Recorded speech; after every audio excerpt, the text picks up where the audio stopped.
Hi there, good to see you again.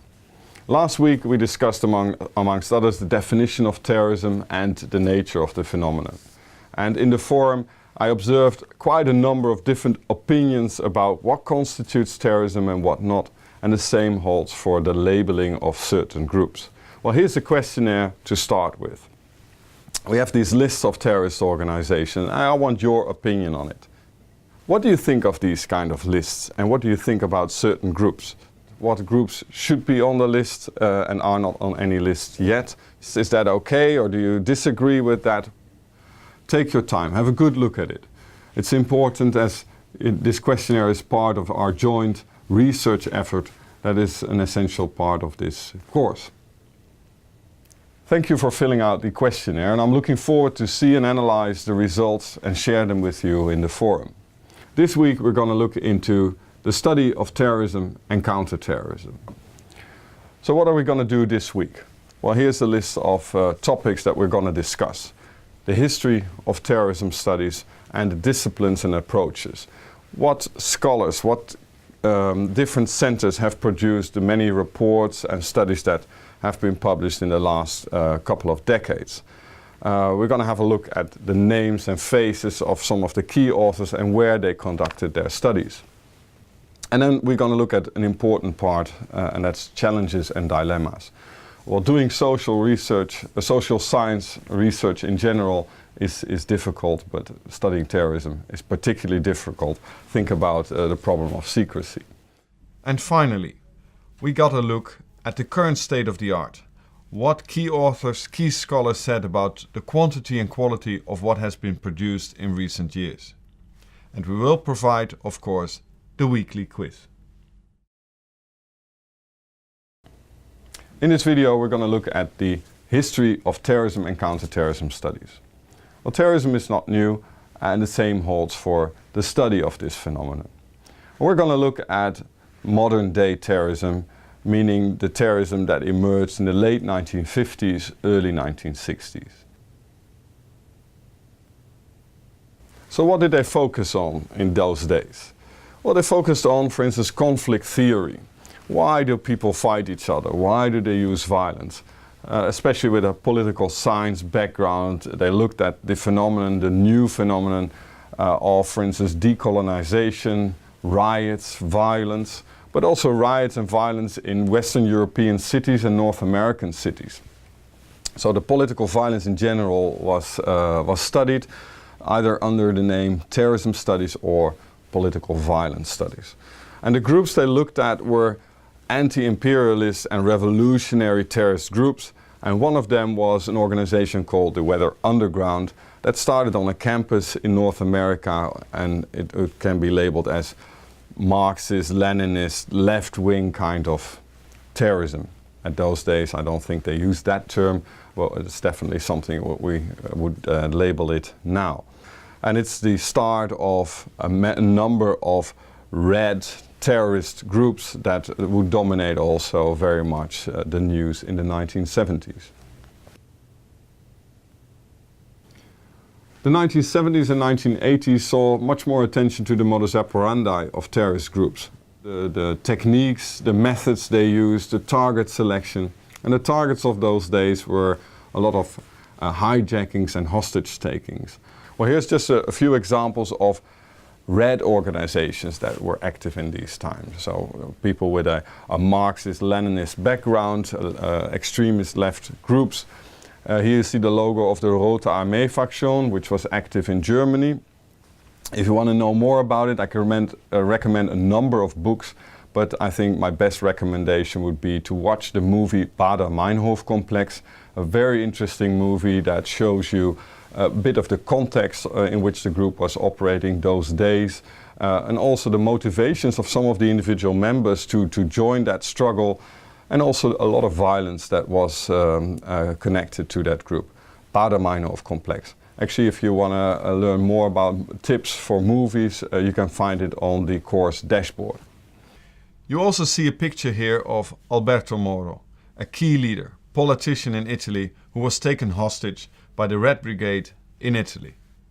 again, a source for a lot of filmmakers to make a movie about. I can recommend Buongiorno Notte, a very nice movie that looks into the dilemmas also of those who were involved in taking this man hostage. And there's another movie I have over here. It's called Aldo Moro, starring Michele Placido, one of the leading movie stars in Italy. An excellent movie that also shows all the dilemmas of those who were fighting the Red Brigade and also the members of the group. In the end, I think this particular hostage taking was disastrous for many people, including the Red Brigade itself. And you see a picture of the Japanese Red Army. The Japanese Red Army, yes, an active group, not only in Japan, but actually just here, 200 meters from my office, there's the French embassy. And they stormed that embassy in 1974, trying to press the release of one of their fighters. Actually, they managed to do so, and they managed to get away with it on a plane. In the end, they managed to escape to Syria. And that international connection was also something of great interest to researchers in those days, the international dimension. The combination of Japanese Red Army and Palestinian groups attacking in Europe or in Singapore. It was really very international already in those days. And of course, researchers were very much interested in how these groups operated.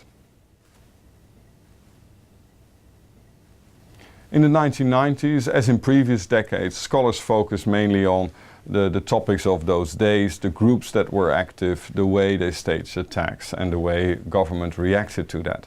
And in the 1990s, these were the nationalist separatist groups. Of course, they were active also in the decades before that, but there was a lot of study, a lot of publications on, for instance, the IRA, the Irish Republican Army, fighting in the United Kingdom, and the ETA, the Basque separatist group, in Spain, but also groups in India and Sri Lanka, the Tamil Tigers, for instance.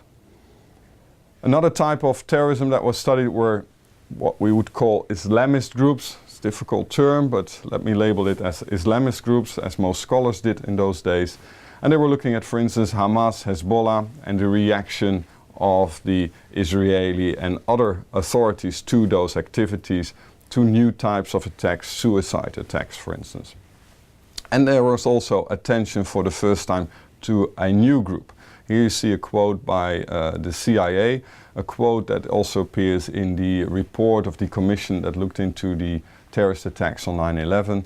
And the quote is from that report saying the CIA noticed a recent stream of reports about bin Laden and something called Al-Qaeda. That was in 1995, and a few years later there was a lot more attention to this group called, so-called group Al-Qaeda. And that was after, you see a picture of it here, after the attacks on the US embassies in Dar es Salaam and Nairobi in East Africa. But in general, the 1990s saw a decline in academic interest.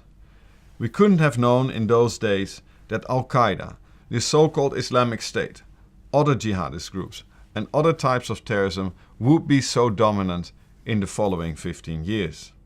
But in those days, there was a decline in interest. Fewer and fewer scholars were focusing on terrorism as an interesting subject to study.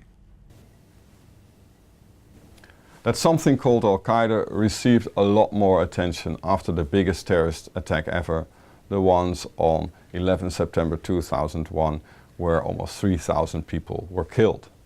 Well, that attack also is the starting point of an enormous growth in the field of terrorism and counterterrorism study. An enormous growth in terms of the number of scholars and experts that were looking into this phenomena. Many of them, most of them today, are post-9/11 researchers. I'm one of them. And you also saw a number of new research centers being established. The Center of Terrorism and Counterterrorism at Leiden University is, for instance, one of them. And you saw an enormous increase in training, policy advice and consultancy, as government wanted, of course, answers to all kinds of questions. Who is threatening us? Why? What can we do about it? How do we make sure that we don't do the wrong things and do the right things? All kinds of questions popped up, and scholars, research centers try to answer some of these questions and provide their services. And this resulted, of course, in enormous growth of reports, books, articles, enormous growth in publications.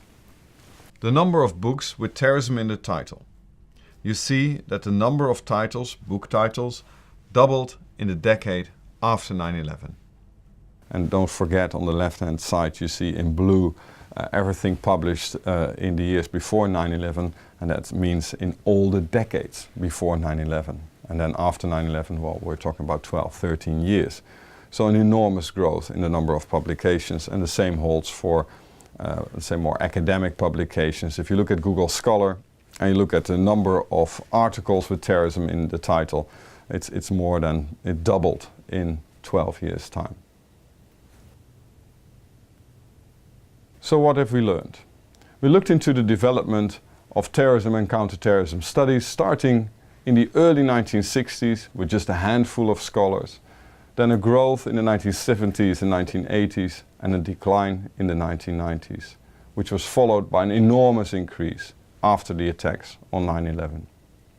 In the next video, we're going to look at the various disciplines and approaches of research into terrorism and counterterrorism.